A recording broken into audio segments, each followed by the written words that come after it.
নমস্কার বন্ধুরা, hour Holmes কিচেনে তোমাদের সবাইকে স্বাগত। আজ আবারও একটি নতুন রেসিপি নিয়ে চলে এসেছি তোমাদের সামনে। আজ আমি তোমাদের সাথে শেয়ার করব দারুণ স্বাদের একটি টিফিন রেসিপি। খুব চটজলদি এই রেসিপিটা বানিয়ে ফেলতে পারবে। দেখতে যতটা লোভনীয় হয়, খেতেও ভারী সুন্দর লাগে। তাহলে চলো বন্ধুরা, দেখে নেওয়া যাক আজকের রেসিপিটি এই ভিডিওটির মাধ্যমে। প্রথমেই দেখো, নিয়ে নিয়েছি এক বাটির থেকে একটু কম ময়দাতে দিয়ে দিলাম সামান্য পরিমাণ লবণ। এবার ময়দার মধ্যে দিয়ে দেব জল। এখানে ফ্রিজের ঠান্ডা জল বা গরম জল ব্যবহার করছি না। প্রথমেই কিন্তু জলের পরিমাণ বেশি দিয়ে দেবে না, অল্প অল্প করে জল দিয়ে খুব ভালোভাবে ময়দার একটা পাতলা ব্যাটার তৈরি করতে হবে। তার জন্য অল্প অল্প করে জল দিয়ে খুব ভালোভাবে আমি ব্যাটারটা তৈরি করে নেব। আর বন্ধুরা, ময়দার পরিমাণ তোমরা তোমাদের প্রয়োজন মতো নেবে। তোমরা যে পরিমাণে এই টিফিনটা বানাতে চাইছো তার উপরে নির্ভর করে তোমরা ময়দাটা নিয়ে নেবে। ময়দার মিশ্রণটা খুব সুন্দর করে তৈরি করে নিয়েছি। ঘনত্বটা ঠিক এরকমই রাখবে। দেখো, এই যে চামচটা আমি ময়দার ব্যাটারে ডুবিয়েছি, চামচের গায়ে ঠিক কেমন পাতলাভাবে লেগে আছে তোমরা দেখে বুঝতে পারছো। ঠিক এইরকমভাবে তোমরা ব্যাটারটা তৈরি করে নেবে, না খুব বেশি ঘন না খুব বেশি পাতলা। ময়দার ব্যাটারটা তৈরি করে কিছুক্ষণের জন্য রেখে দিলাম। এবার দেখো, নিয়ে নিয়েছি ডিম। এখানে আমি 3টে ডিম ব্যবহার করছি। তোমরা তোমাদের প্রয়োজন মতো ডিমের পরিমাণ কমিয়ে বাড়িয়ে ব্যবহার করতে পারো। 3টে ডিম ব্যবহার করতে হবে এর কোনো মানে নেই। ডিমের মধ্যে এবার দিয়ে দেব কিছুটা কাঁচা লঙ্কা কুচি। ঝালটা অবশ্যই তোমরা তোমাদের স্বাদ মতো দিয়ে দেবে। দিয়ে দিলাম কিছুটা পেঁয়াজ কুচি, দিয়ে দেব একটু টমেটো কুচি, আর দিয়ে দেব কিছুটা ধনেপাতা কুচি। দিয়ে দেব স্বাদ মতো লবণ।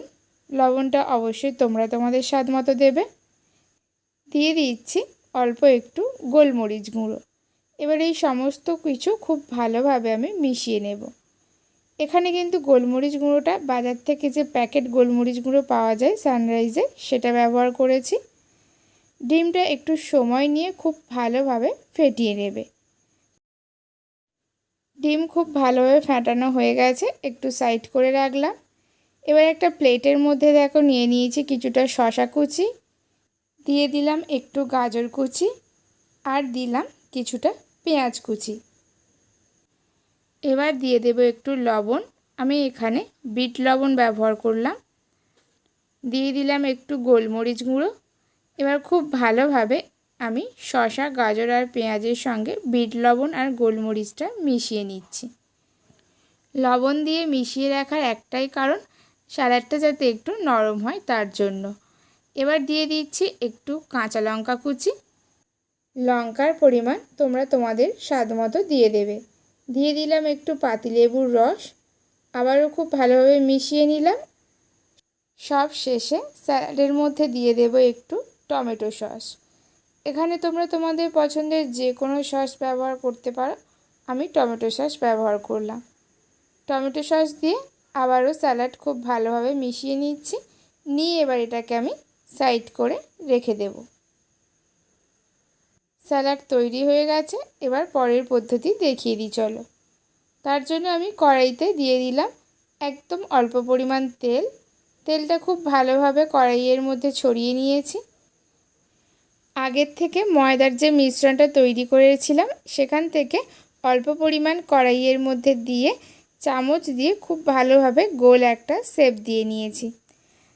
কিছুক্ষণ পর যখন দেখবে এই রুটির ওপরের দিকটা একটু শুকনো হতে শুরু করেছে, ঠিক সেই পর্যায়ে যে ডিমের মিশ্রণটা তৈরি করে রেখেছিলাম সেখান থেকে অল্প পরিমাণ নিয়ে এই রুটির উপরে দিয়ে দেব।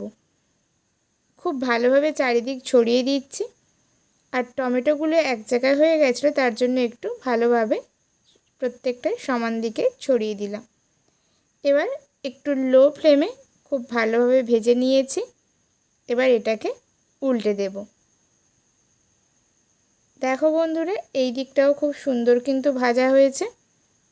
এবার যে আমি স্যালাডটা তৈরি করে রেখেছিলাম সেখান থেকে কিছুটা পরিমাণ স্যালাড নিয়ে এই রুটির মাঝ বরাবর দিয়ে দিলাম। এবার আমি এখানে দিয়ে দেব একটু টমেটো সস। এখানেও তোমরা কিন্তু তোমাদের পছন্দের অন্য যে কোনো সস তোমরা এখানে ব্যবহার করতে পারো। এবার দেখো রুটির এক সাইডটা ঠিক আমি এইভাবে স্যালাডের উপর দিয়ে দিলাম, দিয়ে একটু হালকা চেপে নিলাম। এবার অপর দিকটাও ঠিক একই রকমভাবে আমি মুড়ে নেব। এর জন্য তোমরা অন্য কোনো চামচও এখানে ব্যবহার করে ঠিক এইভাবে তোমরা দুই দিক ভালোভাবে মুড়ে নেবে। বন্ধুরা দেখো কতটা লোভনীয় দেখতে হয়েছে, খেতেও কিন্তু ভারী সুন্দর লাগে। তোমরা যারা নতুনত্ব কোনো টিফিন রেসিপি খেতে চাইছো, এইভাবে তোমরা একবার বানিয়ে খেয়ে দেখো। আশা করি তোমাদের প্রত্যেকের খেতে ভারী সুন্দর লাগবে। একই রকমভাবে আমি আরও একটা তৈরি করে নেব। দেখো খুব ভালোভাবে তৈরি করে নিয়েছি। বন্ধুরা ময়দা কোনো রকমভাবে মাখা বা বেলার ঝামেলা ছাড়াই এইভাবে তোমরা এগ রোল বানিয়ে খেয়ে দেখতে পারো। আশা করি তোমাদের প্রত্যেকের খেতে ভারী সুন্দর লাগবে। বন্ধুরা তোমাদের আজকের এই রেসিপিটি কেমন লাগলো অবশ্যই কমেন্ট করে জানিও। যদি তোমাদের রেসিপিটি কোথাও ভালো লেগে থাকে ভিডিওটিতে একটি লাইক করে দিও। চ্যানেলটিকে সাবস্ক্রাইব করে তোমরা সবাই আমার সঙ্গে থেকো। আজ তাহলে এই পর্যন্ত। সবাই সুস্থ থেকো, ভালো থেকো। সবাইকে নমস্কার।